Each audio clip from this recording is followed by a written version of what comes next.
राम हरे हरे हरे कृष्णा कृष्ण कृष्ण हरे हरे हरे राम राम राम हरे हरे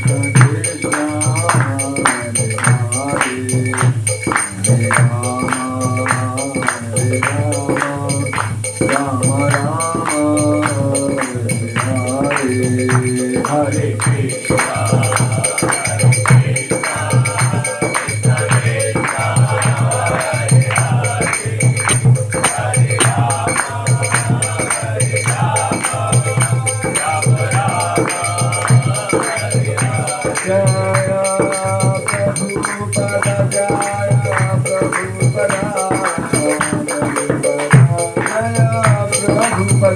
राम हरे हरे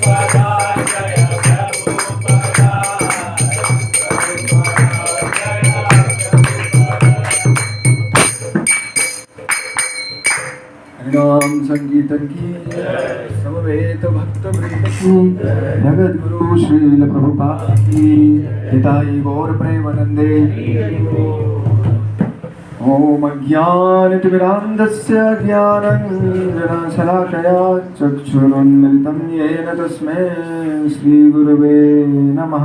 नमो ओम विष्णुपदाय कृष्णपृष्ठाय भूतले श्रीमते भक्तिवेदांत स्वामीति नाम्ने नमस्ते सरस्वते देवे गौरवाणी प्रचारिणे निर्विशेषा शून्यवादी पाश्चात्य देशतारिणे वाञ्छाकल्पतरुभ्यश्च कृपा सिन्धु वैव च पतितानां पावनेभ्यो वैष्णवेभ्यो नमो नमः। जय श्री कृष्ण चैतन्य प्रभु नित्यानंद श्री अद्वैत गदाधर शिवासादि गौर भक्तवृंद हरे कृष्णा कृष्णा कृष्णा हरे हरे हरे राम राम राम हरे हरे।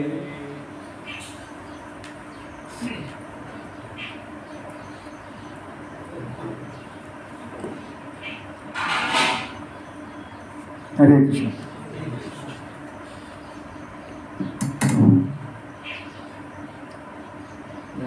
सौभाग्य है आप सभी भक्तों के बीच में आने का मुझे मौका मिला और बेस्ट टाइम है हमारे जीवन का कि पढ़ाई करने के दौरान हमें कोई स्पिरिचुअल एक्टिविटी भी मिल जाए।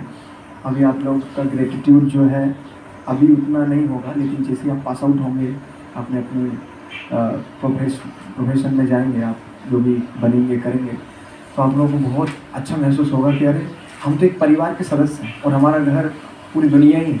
आज पूरी दुनिया में इस्कॉन है, बेस है, और जो भी इस तरह तिलक लगाए आप लोग देख लेंगे, आपको स्वतः ही प्रेम उनके प्रति आ जाएगा। कोई पुराना इंट्रोडक्शन की जरूरत नहीं पड़ेगी, आप जाके उनसे हरे कृष्णा करेंगे, वो आपसे हरे कृष्णा करेंगे। तो हम एक परिवार के लोग हैं और इस्कॉन प्रभुपाद जी की कृपा से हमें मिला है। तो वही परिवार में धीरे धीरे जो आगे बढ़ते जाते हैं वो सीनियर्स होते जाते हैं। तो मैं भी आपके देश का एक स्टूडेंट था, पिछले 2014 में आया था और 2018 में पास आउट होके यहाँ से हम गए। काफ़ी कुछ सीखने को मिला, तो हमारा बहुत ग्रेटिट्यूड है प्रभुपाद और आप ये देश का, जिन्होंने हमें बहुत कुछ सिखाया है। तो मेरे पास अभी टाइम के अनुसार केवल 22 मिनट है, तो मैं कोशिश करूँगा आप लोगों को 22 मिनट में कुछ बता पाऊँ। हरे कृष्ण। तो जैसे आज जो तिथि है काफ़ी महत्वपूर्ण तिथि है, आज दशहरा है ना, और आज मध्वाचार्य हमारे परंपरा के आचार्य, उनका आविर्भाव भी।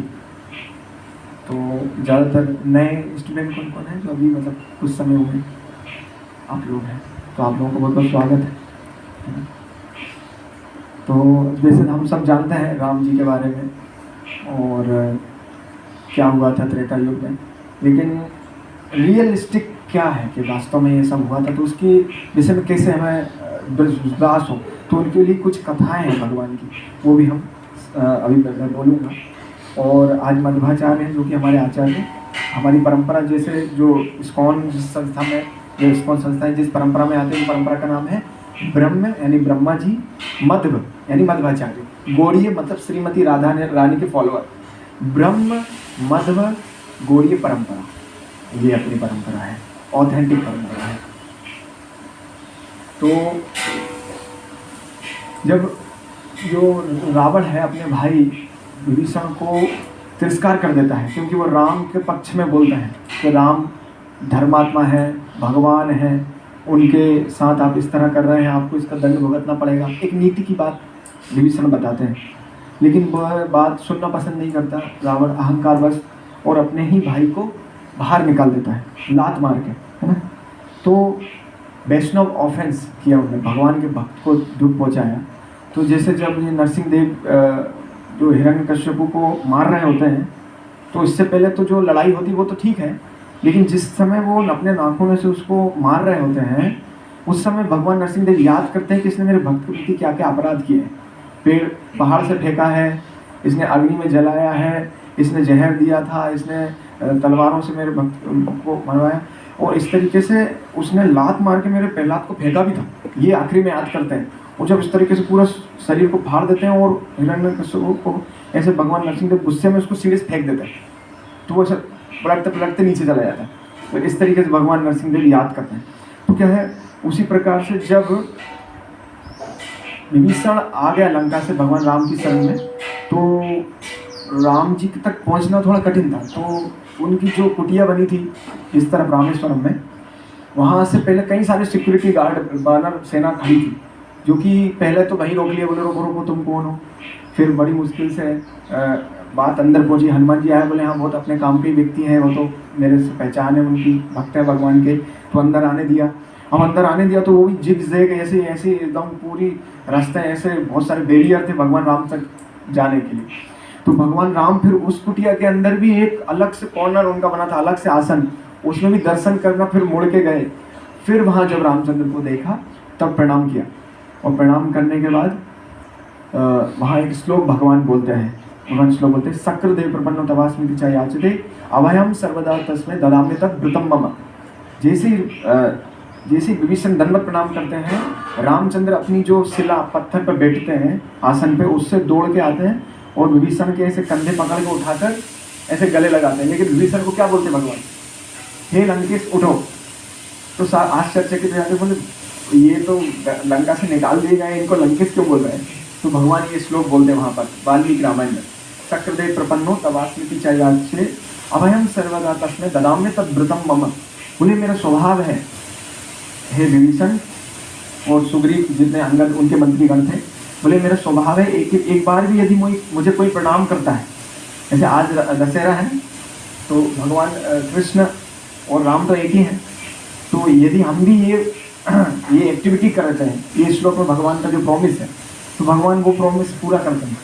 भगवान बोलते हैं कि एक बार भी यदि कोई मेरे सामने हाथ उठाकर बोलता है, अपने दोनों हाथ उठाकर बोलता है कि भगवान रामचंद्र मैं आपका हूँ और आप मेरे हैं, कृपया मेरी रक्षा कीजिए, इतना एक सेंटेंस यदि कोई बोल देता है, तो भगवान बोलते अभयम सर्वदा तस्मै तत् व्रतं मम। मैं इस पूरी अनंत कोटि ब्रह्मांड में ऐसे जीव को हर प्रकार से अभय देता हूँ। अभय का मतलब क्या होता है, निर्भयता, निडरता, बचा लेता हूँ। कितने प्रकार के भय हमारे जीवन में है ना, लेकिन भगवान राम अपने भक्त का पक्षपात करते हैं। पक्षपात मतलब जैसे वात्सल्य होता है ना, कई बार क्या होता है मम्मी जो है ना अपने बच्चे, देखो सबको प्रसाद बांटती है, लेकिन अपने बच्चे भी थोड़े एक्स्ट्रा है ना, ऐसा एक्स्ट्रा करती है ना, तो जो एक्स्ट्रा वाला जो लव है वो वात्सल्य कहलाता है। तो भगवान राम अपने भक्तों के साथ एक्स्ट्रा प्रेम करते हैं। तो आप भी वो सेंटेंस बोलिएगा, पहले श्लोक बोलिएगा, शक्रदेव प्रपन्नो तवास्मि च याचते अभयं सर्वदा तस्मै ददाम्य तत् व्रतं मम।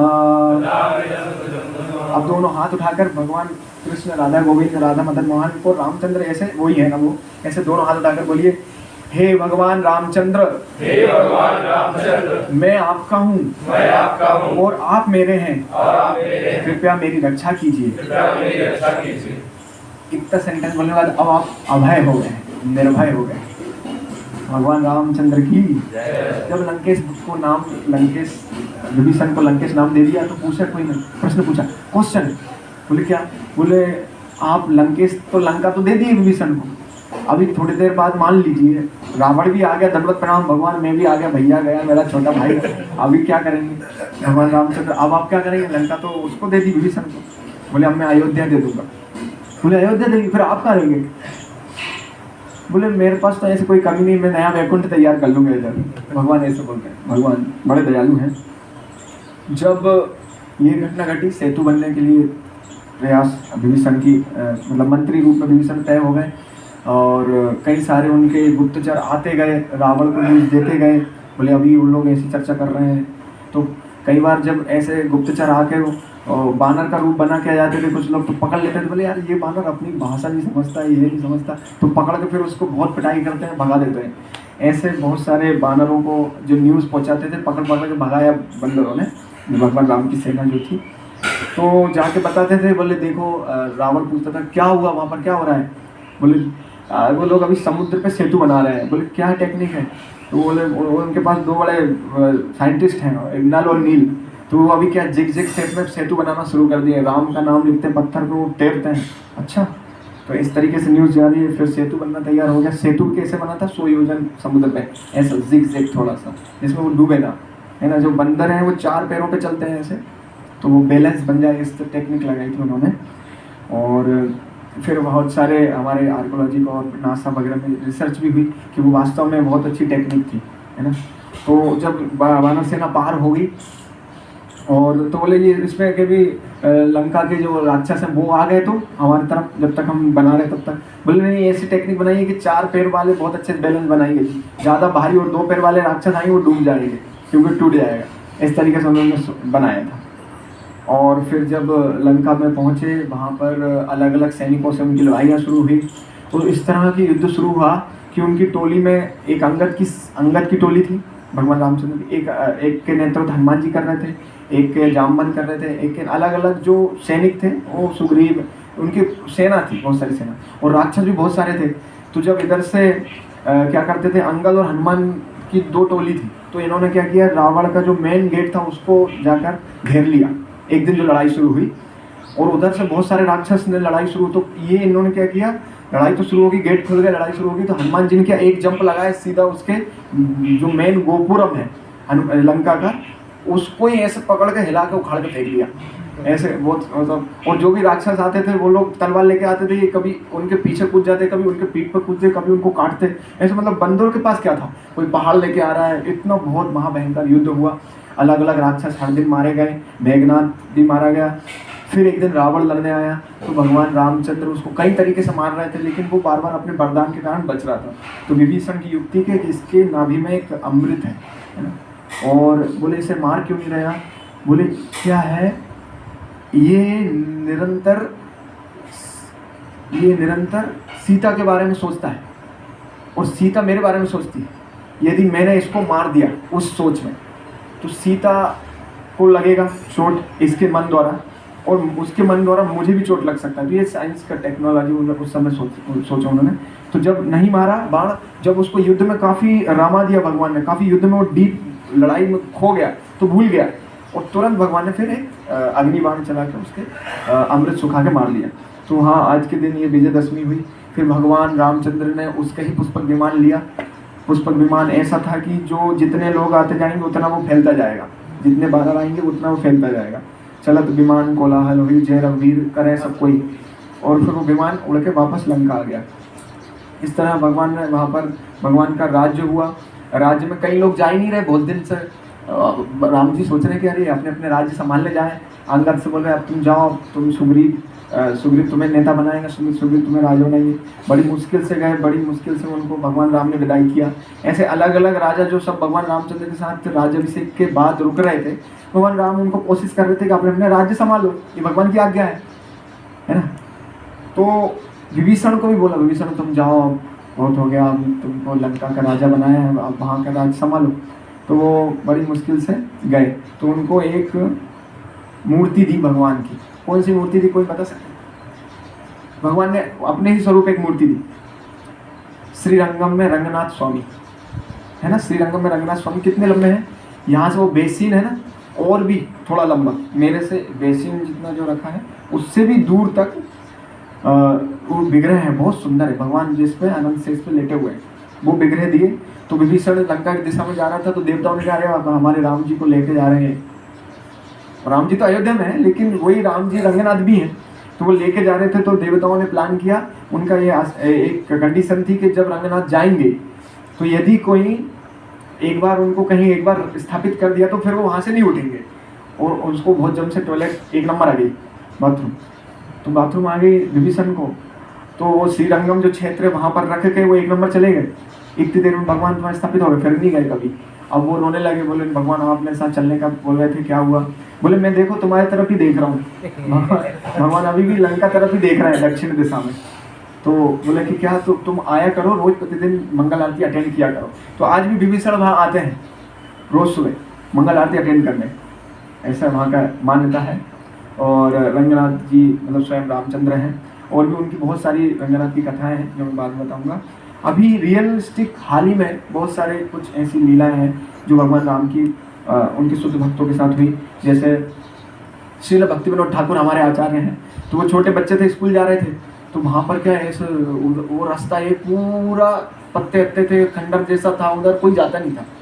तो पूछा छोटे बच्चे भक्ति विनोद ठाकुर ने, अपने उनके नौकर छोड़ने जाते थे, उंगली पकड़ गए ऐसे, बोले काका ये कौन सा रास्ता है और वो पेड़ कौन सा पेड़ है? बोले उधर नहीं सोचना, देखना भी नहीं, उधर भूत है, उसे बहुत भयंकर एक राक्षस रहता है। बोले नहीं नहीं मुझे जानना है, भूत को जानना है, उसके पास जाना है।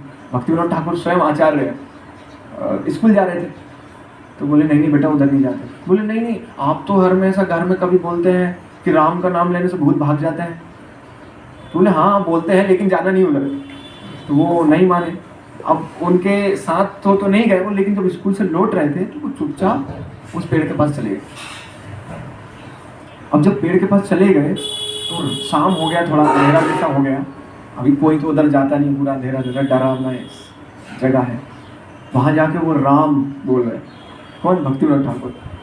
अब आचार्य हैं वो वहाँ, जब एक बार राम बोला तो थोड़ा सा पेड़ हिला, दूसरी बार राम बोला तो पेड़ फट गया और वो जो भूत था वो निकल के चला गया, उसका उद्धार हो गया। ऐसा है राम बोलने से, है ना।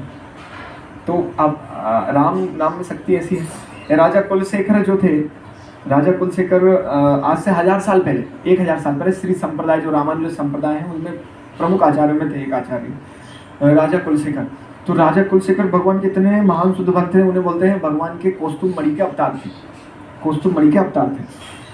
तो जब वो आए तो भगवान की बहुत कथाएं सुनते थे, इतनी कथाएं सुनते, वो देश के राजा थे, है ना।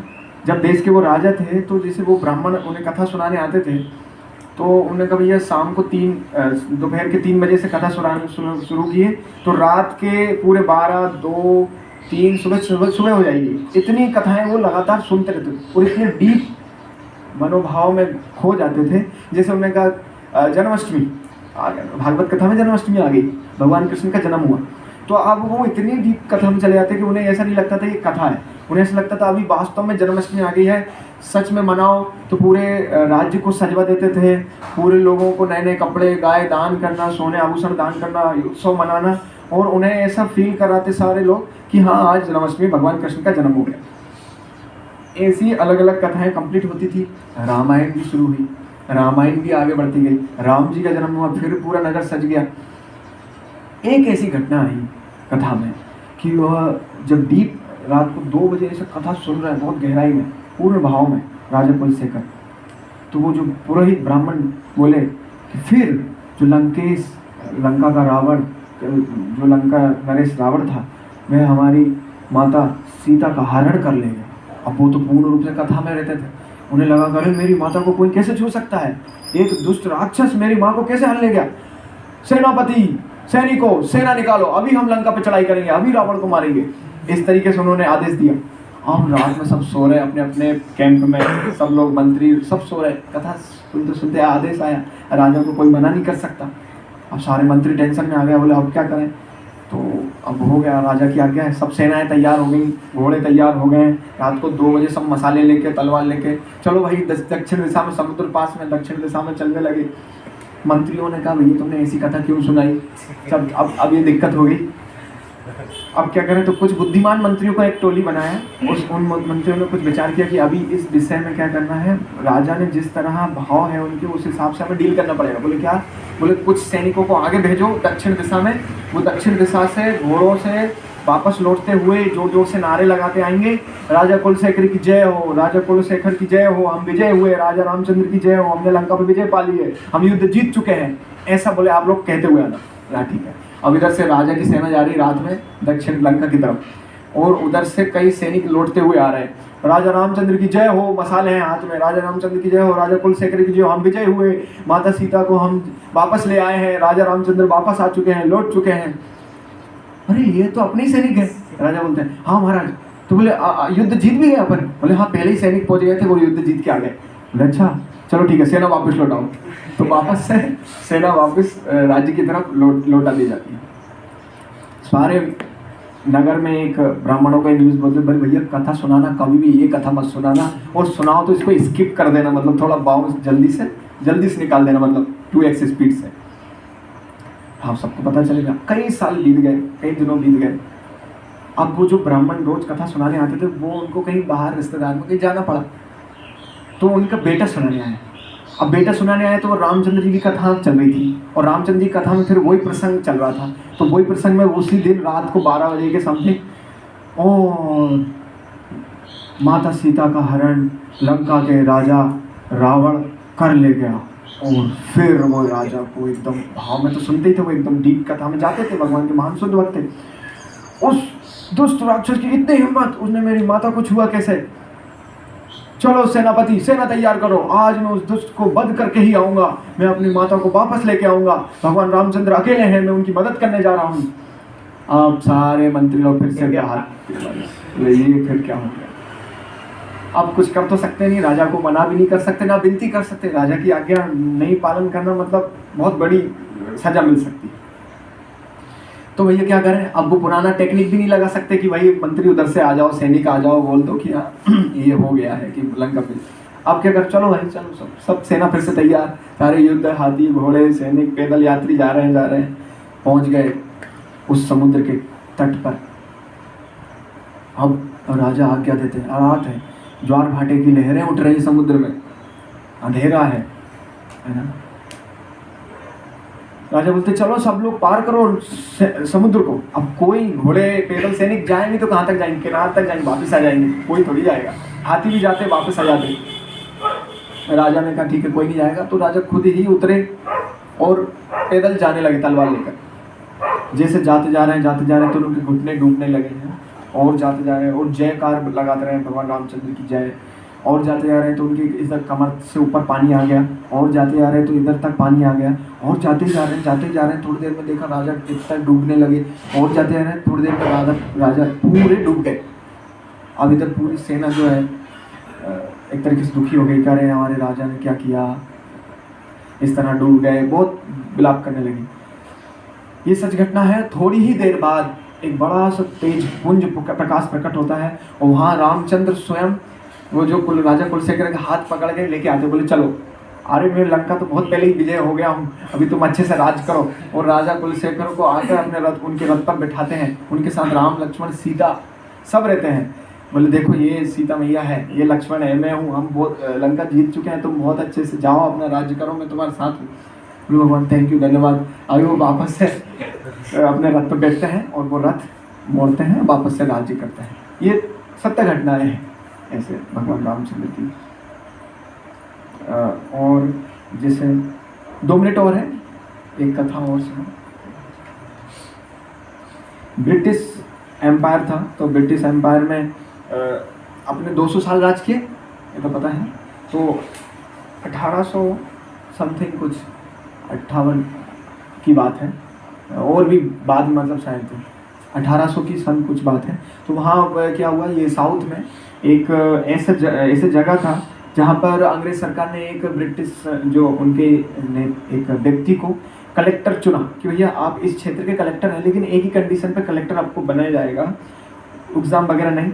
आप यहाँ के कलेक्टर ऑफिसर तभी बनेंगे जब यहाँ पर जो कई सालों से यहाँ पर डैम बनता आया है इन दो पहाड़ों के बीच में, है ना, तिरुपल्ली जो भी एरिया था वो, तो वहाँ पर इन पहाड़ों के बीच में जो डैम बनते आया है वो हर बार बारिश के मौसम में टूट जाता है। तो आप यदि इस डैम को बना पाएंगे तो आप लगातार कलेक्टर बने रहेंगे। तो चैलेंज ले लिया, एक्सेप्ट कर लिया, बोले ठीक है। अब वो वहाँ पर जब गए जो बनना चाहते थे कलेक्टर, ब्रिटिश के एक व्यक्ति, उन्होंने देखा कि अरे ये दो पहाड़ हैं, इनके बीच में से एक बहुत नदी का बहाव वाली नदी है जो कि बहती है, जो कि इस तरह से बहती है कि इसके ऊपर जब भी डैम बनाने गए हैं कुछ समय बाद वो डैम को तोड़ ही देती है, और बारिश हुई तो डैम टूटना ही टूटना है। तो अब वहाँ पर पहाड़ की जो स्टडी करने गए तो वहाँ पर एक छोटा मंदिर था रामचंद्र का, राम लक्ष्मण सीता हनुमान उधर थे।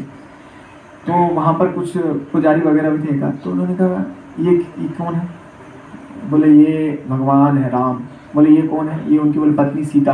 बोले ये कौन है? उनके छोटे भाई लक्ष्मण। और बोले ये बंदर कौन है? बोले ये हनुमान। अच्छा। बोले ये क्या करते हैं? बोले ये भगवान है, इनसे आप जो भी मांगोगे ये उसको दे देंगे।